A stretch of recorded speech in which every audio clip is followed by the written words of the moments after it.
Okay, so before anything, I had someone come to the office. Oh, I guess before anything, I should turn on this stuff. So laptop. Don't know how to get that to come down, but we can still see it, right? Yeah. All right, perfect.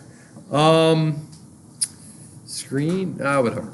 So someone came to office hours and they were wondering about, they just wanted a little bit more detail about the short circuit Boolean operators and the not short circuit version of those Boolean operators, right?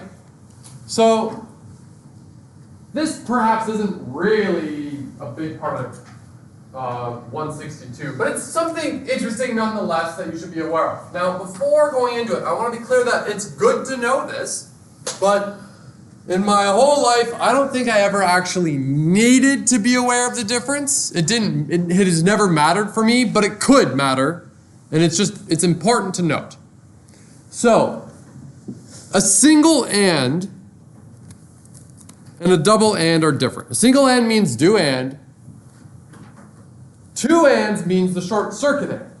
And what it's going to do is it's going to save you some time, right? What it's going to do is say, all right, well, in any scenario,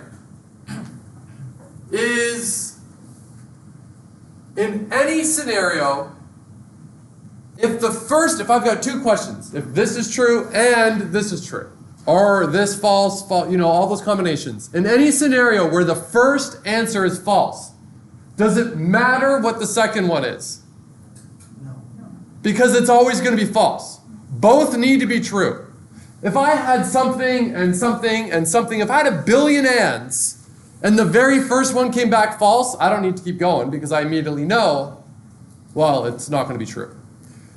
It kind of works similarly for OR as well, because with OR, if the first one's true, do I care what the second one is? No, because if the first one's true, well, I'm going to do it no matter what the second one is, so don't even bother evaluating the second one. So have a look at my code. Specifically, look at what silly example's doing. I'm giving it the number x here, right? And I'm giving a reference to it. So a is now, in that example, in that function, a is a pointer to an integer. And then what am I doing to that integer that I'm pointing to? I'm modifying it. This function has like a side effect. It's changing something somewhere else. It's changing x effectively, right?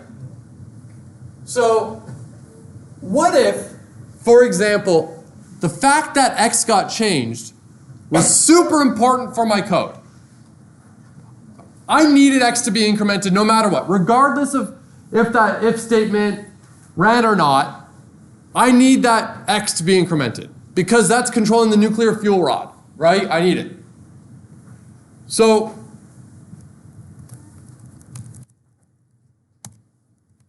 if I do this, this is going to be regular old AND. Take a minute, 20 seconds, 30 seconds, look at this code, and see if you can predict what's going to happen. This is not a short circuit AND, this is a regular AND. Follow the code, think about basically the question I want you to answer. What's going to be printed on that last line? What's x going to be? Take your time, think about it.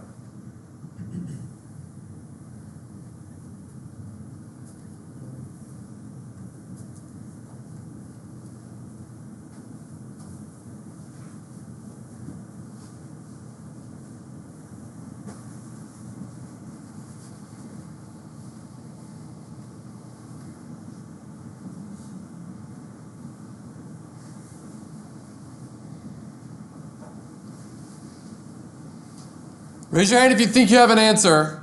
Really high, I want to see. Don't worry, it's just a poll. Raise your hand if you want one more second because you almost think you figured it out. I'll give you one more second.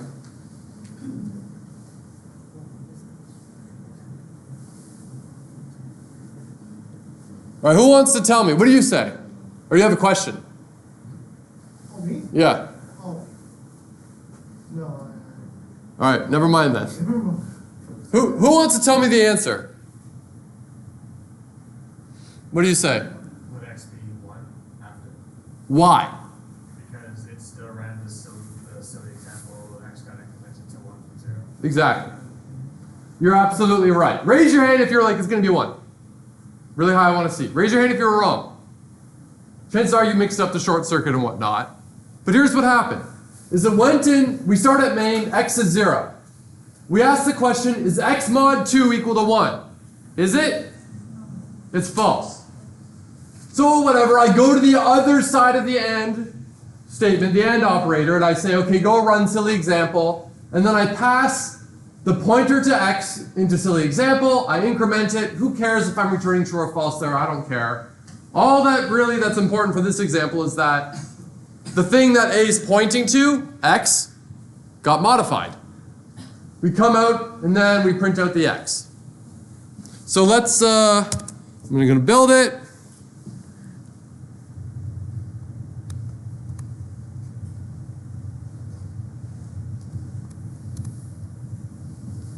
It always takes forever to build whenever I'm in lecture.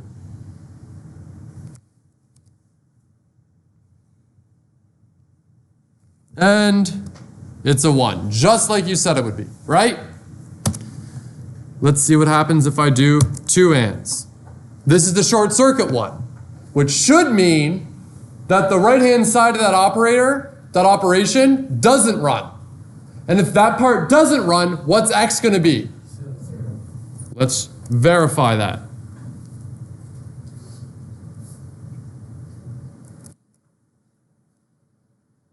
Zero. So there, that's the big difference between regular AND and short circuit. It would be similar for OR as well, where do you want the short circuit or not? Are there any questions about that? Again, you could probably program in a way where you'll never have to worry about short circuiting or not. Or you can, and maybe it's just good to be aware. Cool? All right, so let's carry on. All I'm going to do right now is just go over a little recap of what we've seen. It's going to be quick. I'm just going to show you all the differences between like Python, C++, the things you got to know in C++, before we start to sink our teeth into the new stuff, which is coming up very soon. So recap. Python, C++, C, all have different syntax, but in the end, they're not that different. Whatever. Cool. So here's hello world, right? Here's hello world. So far, so good, right? You should all be whizzes at this so far. If there's any questions along the way, by the way, the point of this lecture is to give you a chance to see all the important stuff I showed you. And if anything comes up that you need a little bit more clarification on, take the opportunity now. Variables, but of course in C++ we have to say what the type is in front. And that type, that variable is always going to have that same type. Functions, there you go. If I could quiz you, what does the int in front of the function in C++ mean? You were being good if you raised your hand. Everyone else just blurted out the answer, but well done. Yes, it's going to return an integer. It has to return an integer. And think about it for a second, right? Like imagine that I called the function like on a line of code in my main that said int the result equals some function. The fact that that function says, oh, it's going to return an integer, that's a way C++ can verify that like, oh, this function's going to return an integer and you're trying to assign what it's returning to an integer variable, checks out. It's just a nice, easy way to make sure things are lining up, which we like. If statements, basically the same, but we use squiggly brackets and the parentheses. Here's a while loop, here's a while loop, very similar. And of course, I could have, if I wanted, inside my while loop down here, done plus plus instead of plus equals 1, but whatever. But see, it's basically the same. We use squigglies and parentheses. That's about it. Lists, looping through it. Arrays, looping through that with like a for each loop. Yep. Anything so far? We're all good. I don't expect you to be able to look at this and be like, yes, I absolutely remember that. It's just that you're familiar with it for when you need to use it. You can be like, I remember, it's easy. I'll just look it up again. A loop that goes to 10, a loop that goes to 10. Actually, I lied. It goes from 0 to 9 and 0 to 9. Pointers, a little bit of review about pointers. If I have A is 55, B is a pointer to an integer, which is going to reference, or is going to point to what A's, like its memory address. And what the heck is C? Who can tell me? Someone yell it out.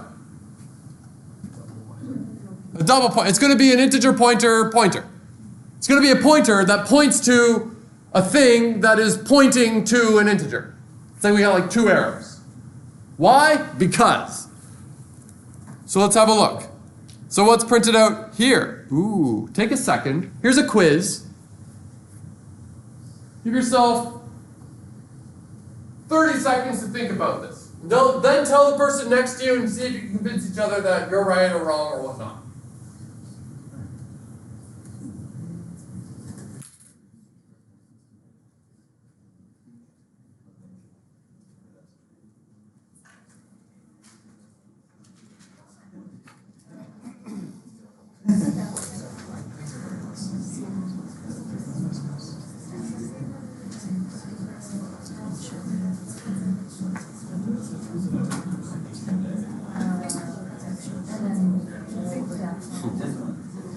You know?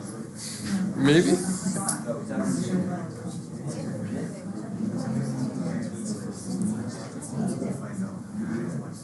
All right. Who, when you talk to your neighbor, did you agree? No. Ooh, interesting. So who's brave enough to give me the answer? What do you say? 55. Who here agrees? Okay. Did anyone have a different answer? What did you say? I said the location of A. The location of A. Who agrees with that? Was there any other thing that we thought it may have been? What did you think? The memory address of B. The memory address of B. Okay, so we got basically all possible combinations. And 2 of you are wrong. Well, I guess some of you are wrong, some of you are right. So let's think about this for a second. First of all, let's make sure we understand what's what. So 55, like A must be like memory address 101, right? It must be because that's where the 55 is, so that must be A.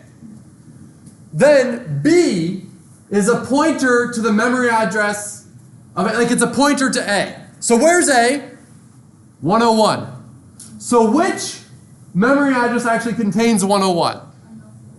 104. So that must mean B is stored at memory location 104. And what's in 104? 101, which gets us to 55. Right? Any questions? And then last, of course, 102 must be what C is, because it's pointing to the memory address that points to the memory address where the 55 is. So, we have C. C is a pointer to a pointer. And what does the star mean in front of C? It means don't give me what's inside C. Give me what's inside where C points. So where does C point? I'm getting a lot of mumbles. Say it with more confidence. 104. 104. Is it 104? You said where C points. Yeah, where does C point? Oh, you're right. But what's in the contents of where C points? 101. So C was 102, and 104 gets us to 104, and the inside of 104 is 101. Do I have arrows? What would this give you? What? 55. Because it's like, okay, we're at C, which is 102, and then we go inside and we go to where that goes, so that's the 101. Then it says, no, go to where that is. Oh, okay, 101. Oh, it's 55. So if I said C, it would give you 104. Star C gives us 101. And then star C gives us the 55. What would happen if I put star C?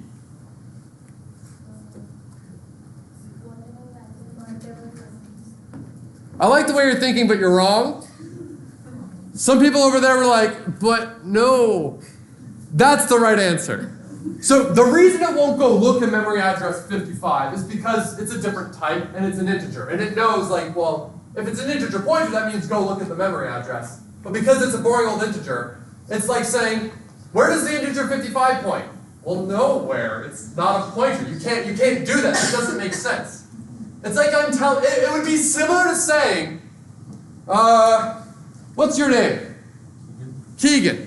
It would be similar to saying, divide your name by 2. You're like, but that doesn't make any sense. You can't divide a name. That's silly.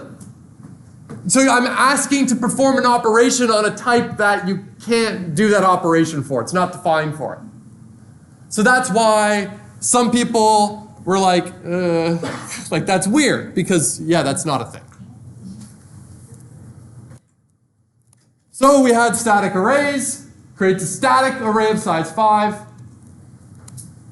Good, because the computer likes knowing everything beforehand, but it's bad because, well, what if you don't know how big you want your array to be before I hit run? Although this isn't necessarily bad because we might know an upper limit. Again, I want to emphasize, all is not lost with static arrays, because you might just happen to know that I know I'm going to ask the user for some large number of integers, for example, that I want to store in an array. I don't know how many they're going to give me, but I know they're going to give me less than 100, so I can make a static array of size 100 and then just fill up as much as I need. So all's not lost with static arrays. But sometimes we don't have that luxury, so of course we've got the dynamic arrays. But a little note on the arrays. So I've got an array, size 5. I put the numbers 5, 4, 3, 2, 1 inside. We get something like this. Again, note the fact that it starts at 101. Completely arbitrary. That's just the example I happen to pick. It could have started wherever. Doesn't matter. So if I asked you, I think I got a couple examples here. Given that this is valid, so this is a fact, a pointer is equal to an array. So an array, that variable, really is the pointer that gets us to the beginning of where the array is, the memory address of the 0th element. So a pointer is like an integer pointer, like it's good. So given that this is valid, what is the following? Somebody yell the answer. An array? Who said 0.2? No, I said a pointer. A pointer? Ah, good.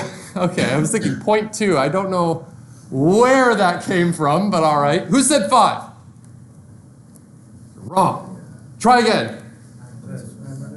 What, 101. It gives us the memory address of where it starts, not what's inside of it. If I put an array, the 0, it would have given me 5. Or dereference an array, but I think we get there in a second. So what does this do? 5. There we go. Why? Because an array is memory address 101, and then, go to what's inside of it. Oh, well, that's the 5. Ooh, what's this going to do?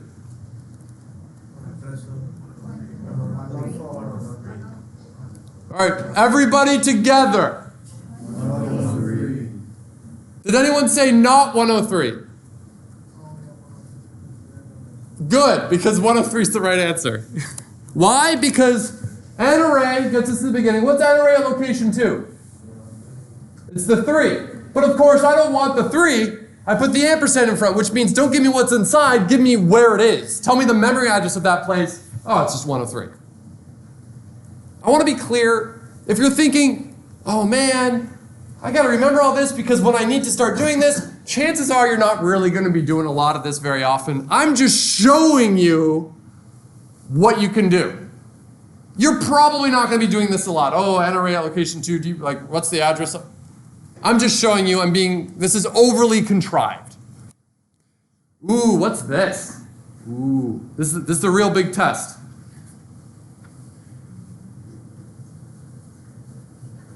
I have to figure it out.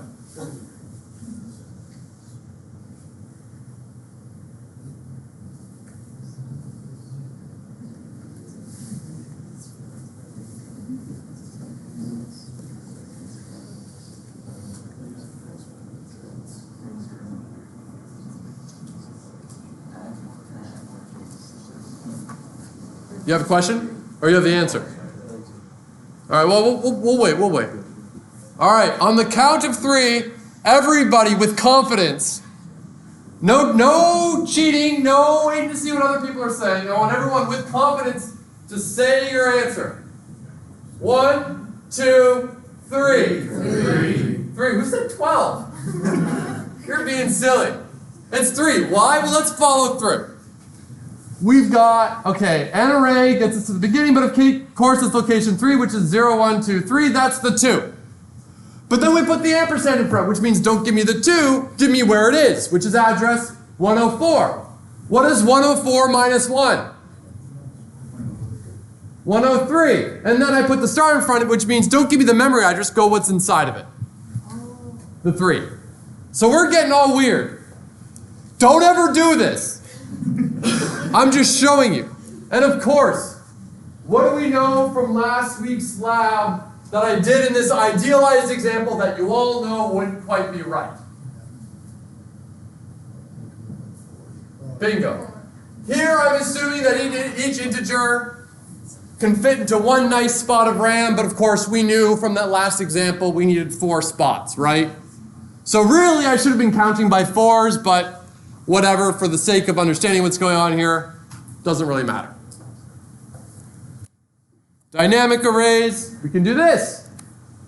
Creates a dynamic array of whatever size we want. The size can be whatever we want. Good, because we can get the size at runtime. Bad, because the computer likes to know beforehand, and we might not get the RAM, and we got to remember about deleting, and there's all that extra stuff. Any question about any of those review things I just threw at you? Everyone's very happy so far. Okay, awesome. So, perfect. Okay, so now a little bit, just a couple of notes. I'm going to show you these things. One of these things you may have already been well aware of, especially those of you that came from the engineering version of the course. Not so much in Python, because in Python the types didn't matter, but you'll see in a second. And the thing, overloading is actually really handy. You're probably going to like it. And I'm also going to show you references. References is another curveball I'm throwing at you. But I want to be clear now, even before I explain them. You're going to see references and you might love them. But I am, for the most part, deliberately not going to use them. I'm deliberately going to put the emphasis on pointers. And I've got a reason for that I'll explain once we get to the end of this set of slides. But be aware, pay attention, understand what they are, they're handy. There are a couple of cases where we have to use them just because of some required C++ stuff. But in general, I'm going to avoid them. Even though there's an easy argument that the references are going to be a lot better in a lot of situations, I'm not going to do it. So first, overloading. I have this function. What does it do? It's a really silly function that just takes 2 integers and it adds the result. What's the result going to be? It's an integer. Exactly. What's this function? Same thing, but of course this one takes 3 parameters. Right? So if I did something like this is valid code. I can have both of these functions exist, except they've got the exact same name. Now in Python, you'd run into a problem. Python would get mad at you if you had multiple functions with the same name, right? So here, it's fine, but what's key that's different here is the variables it takes. C++ is smart enough to know that if I call add, and I give it 2 integers as parameters, which one of these 2 functions is it going to call? The one that takes 2. What if I call it and give it 3 integers? Of course. What about this? What if I give it 2 doubles?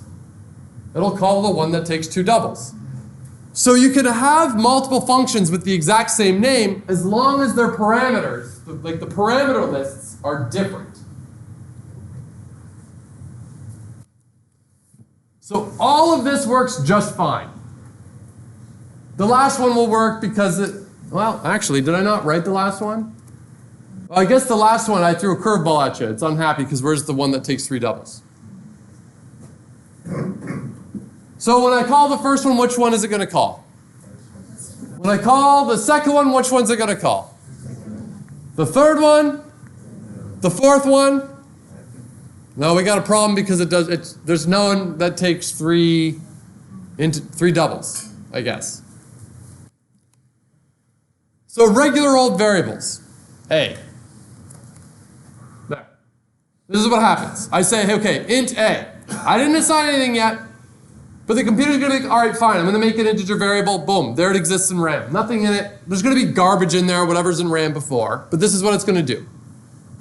Then if I say A equals 6, boom, there we go. Right? So far, so good. Nothing crazy.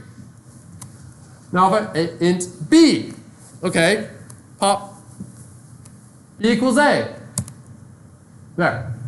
What did it do? It made a copy of whatever was inside of A. It made a copy of what's inside the variable on the right-hand side of the assignment operator. It made a copy.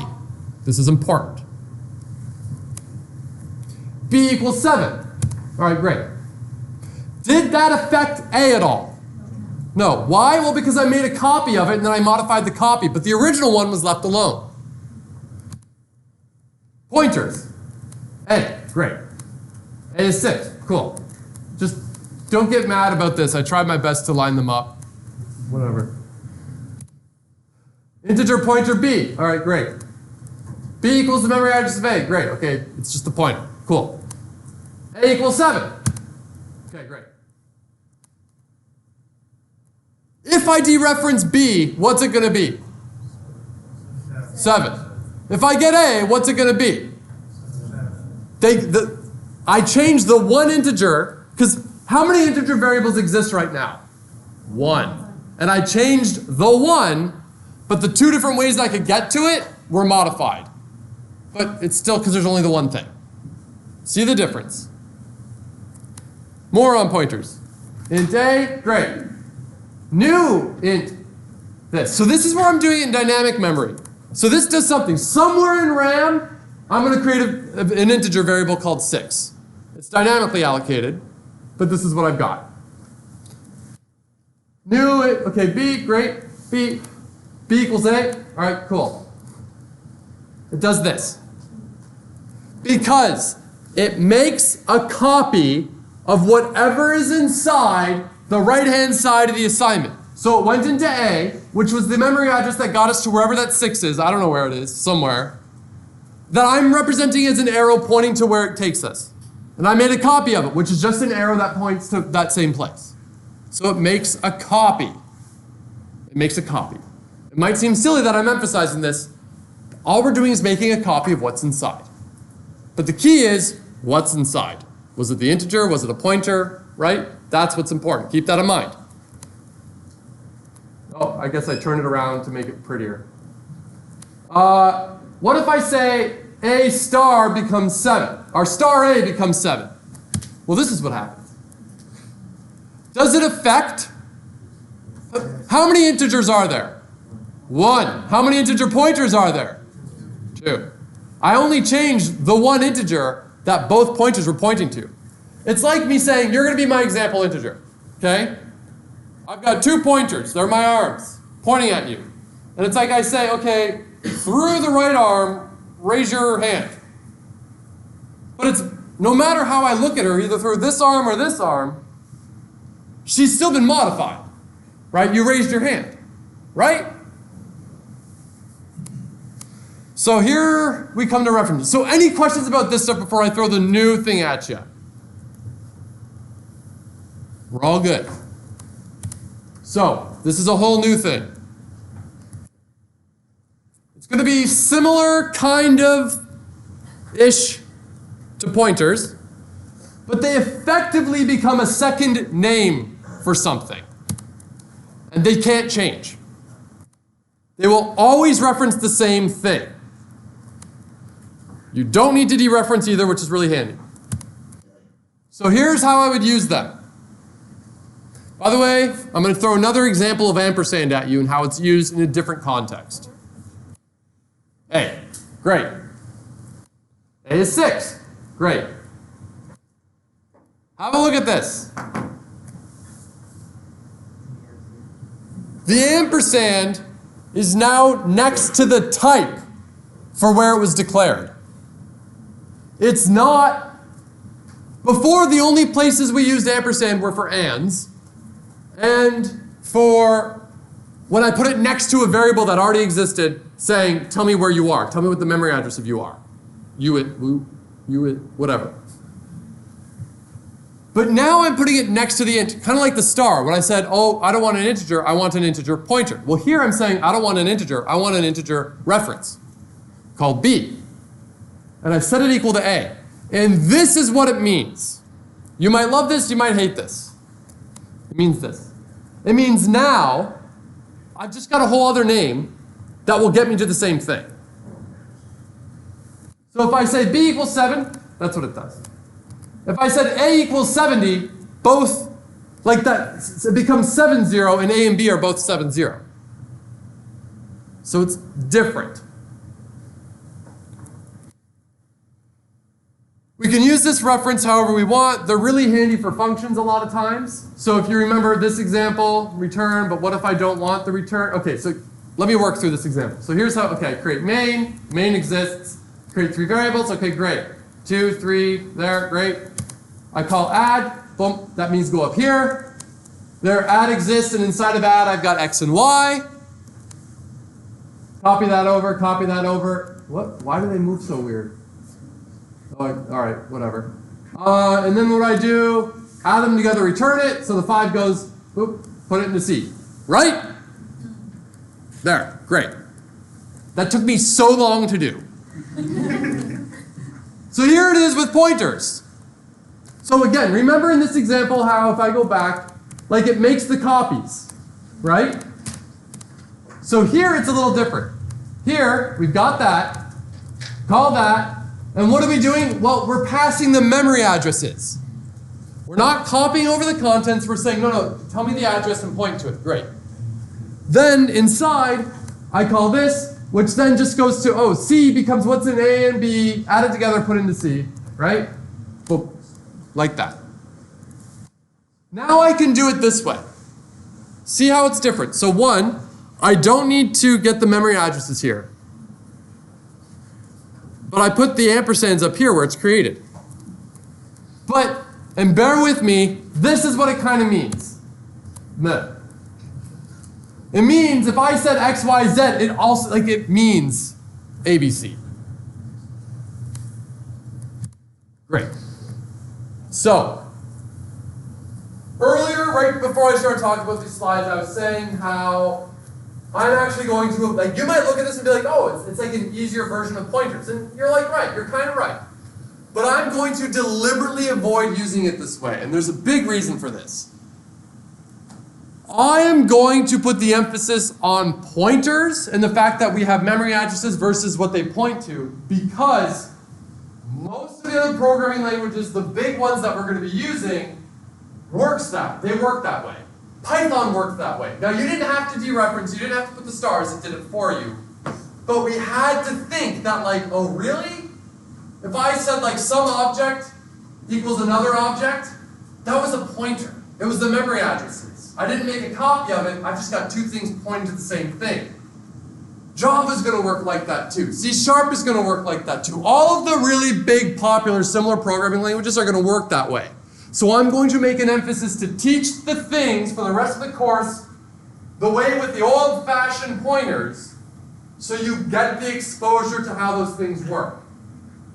Realistically, if you finish your undergraduate degree, you get a job, you're a software engineer at some big firm, chances are you're going to be using better ways of doing it than the old-fashioned pointers. And I know that. But in spite of that, I'm showing you this way because I want that basic low-level approach that we're building on. This class, I'm not teaching you C++. That's not what this class is. I'm teaching you all these computer science ideas.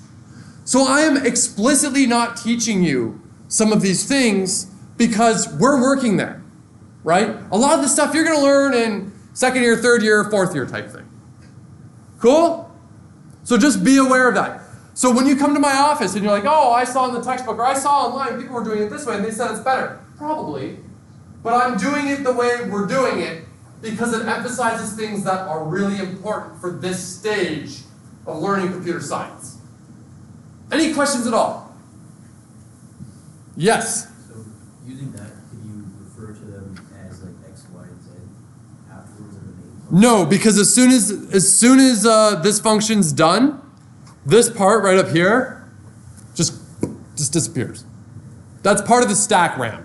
So once the function's done, it's done with it. C++ is smart enough to delete that for you.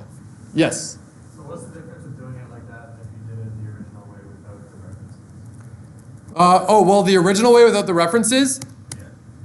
it would only have modified the copy, so I had to return the result. So see how I have the return here? Yeah. So it's just to not have to return. Exactly. Why? Because I'm just showing you an example. If you like the return, use the return. This is more also like, if we put our mathematics hats on, this is more about like function, like it's a function. It takes inputs and it returns something, you know, like gives us something back. So that maybe we like it this way because it's more functiony. I don't know. And there's no side effects. Ooh, it's pure. There are some programming languages where it won't let you create impure functions. Everything has to be pure. But those are, just don't worry about them. All good? Okay, so now, for those of you who came from the engineering class, all of this stuff is going to be new. I'm warning you, you're going to have to pay attention and struggle through this a little bit. It's been an easy ride so far because all of you like, oh, Python versus C++ has been stuff you've already had experience with. For those 161 students didn't have that. Now we're flipping. Now the engineering students, you're going to have to pay real attention, make sure you understand, take your time, and start to think about things in terms of objects. Now all the people from 161, you have plenty of experience with objects. So I'm showing you how to do the objects in C++.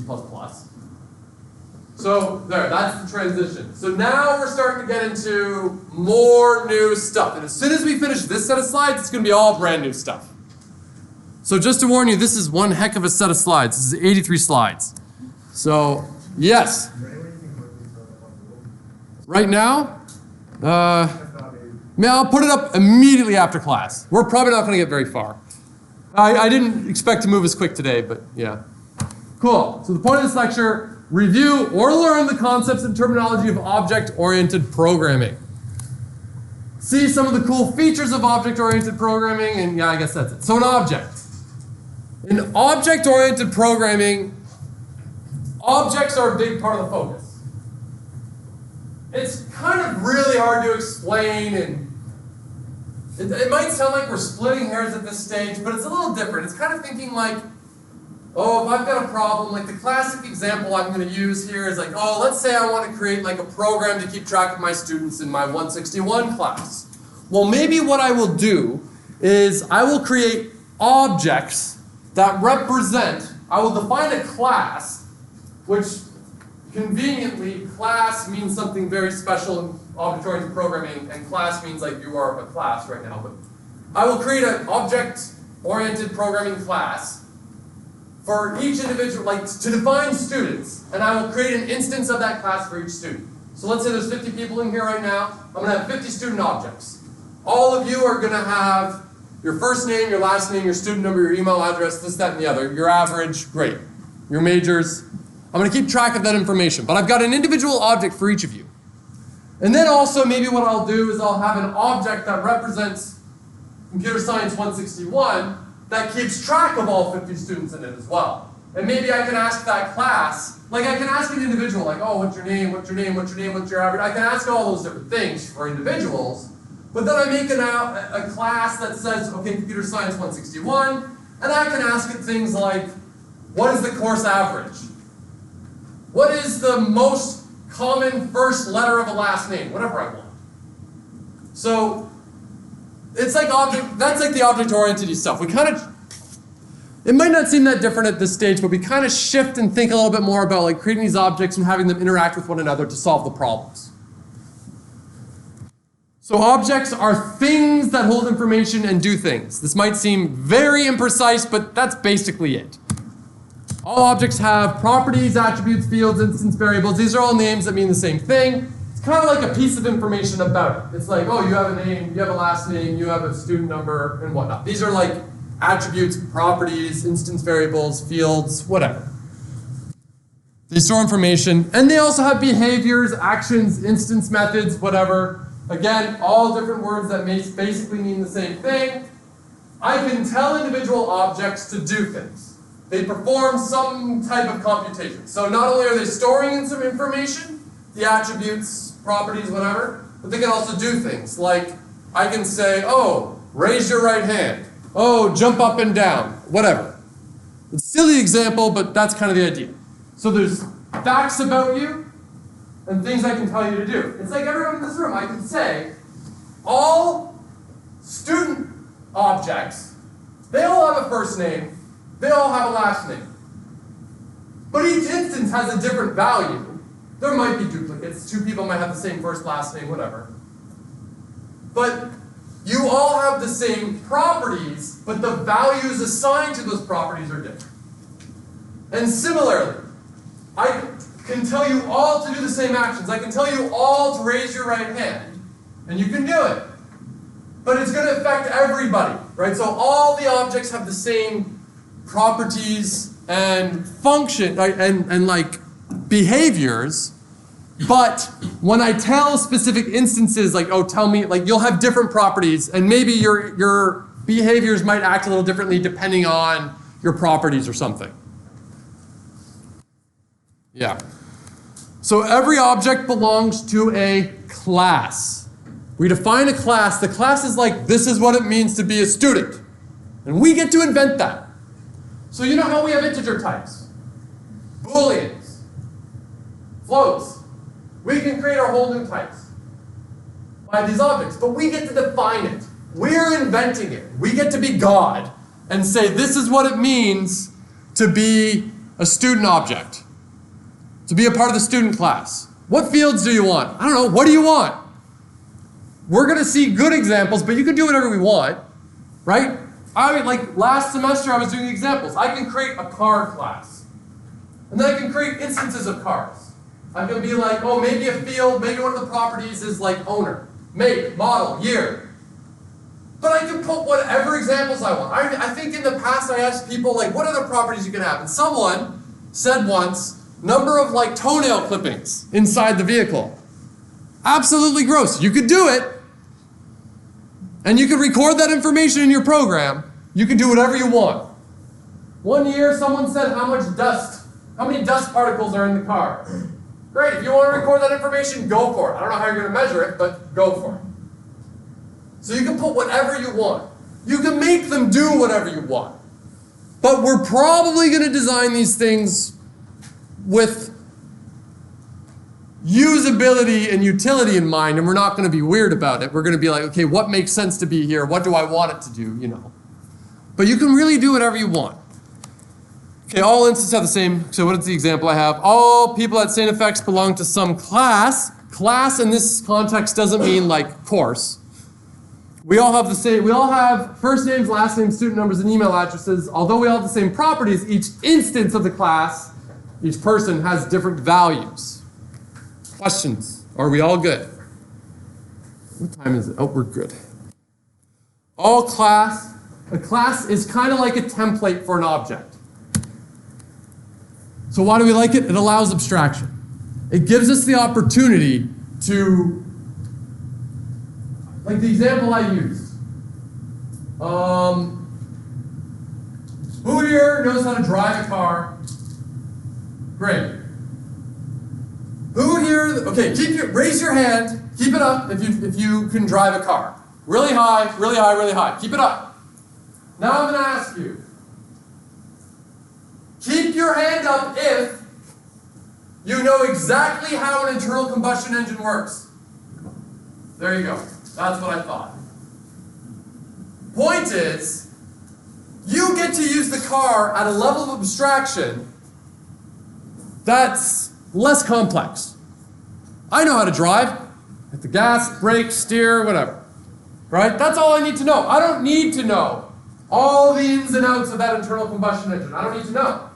I get to interact with the car at a level of abstraction that's much simpler, which is fine because it allows me to do what I gotta do. I don't care how the inside works. I don't care. I just care that it lets me get to work. That's all I really care about. I care that it lets me go get groceries. Who here, raise your hand if at any point while using C++ used cout? Everybody put your hand up and keep it up. Now let me ask you, keep your hand up only if you know exactly how cout works in the back end. Put your hand down. That's just it. Do you know how the computer takes the cout, takes that character, somehow makes it turn into the pixels on your screen that you're seeing? You don't know. And that's fine, because you don't need to know. Do you need to know that in order to say, just go print this out? In order to use it for what you need it to do? Exactly. You don't need to know that. If you want to learn it, go for it. Great. But for our purposes right now, that doesn't matter. We're working at a level of abstraction that allows us to get done what we need to get done without worrying about the nitty-gritty. Now, don't get me wrong. A lot of people in here, especially those of you from 161, have worked with objects a lot. You've dealt with this abstraction stuff. And I know for a lot of you, I'm ranting about something I already ranted about a lot last semester. But now we're going to be writing the objects. And we're going to be doing that a lot. We're going to be writing a lot of complex ones, things that are much more complex than we did last semester in 161. I know I'm saying like, oh, we want to work at this level of abstraction because I don't care about the nitty-gritty. Well, here's what we're going to do then. We are going to start building complex things from the level of nitty-gritty, from a different level of nitty-gritty, up. So we will deal with this, and then once we've done it once, now I can just interact with the thing that I did to solve a problem for me, and so on and so on and so on. It's kind of like an extreme example of why do we like functions? Well, because I don't want to, I just want to write the function once and use it again. It's kind of like that. And this is the example. I know I used it last semester. Raise your hand if you made breakfast this morning. Great. Give your hand up, I want to see. Okay, what did you have for breakfast? A smoothie. So you're going to explain to everybody in the class, and be loud because the mic's got to pick you up. Explain to everyone in the class how you made that. Tell me, like, so let's say you're in your kitchen. So I took the fruit out of my freezer. Hold on, how'd you do that? Well, but how did you open it?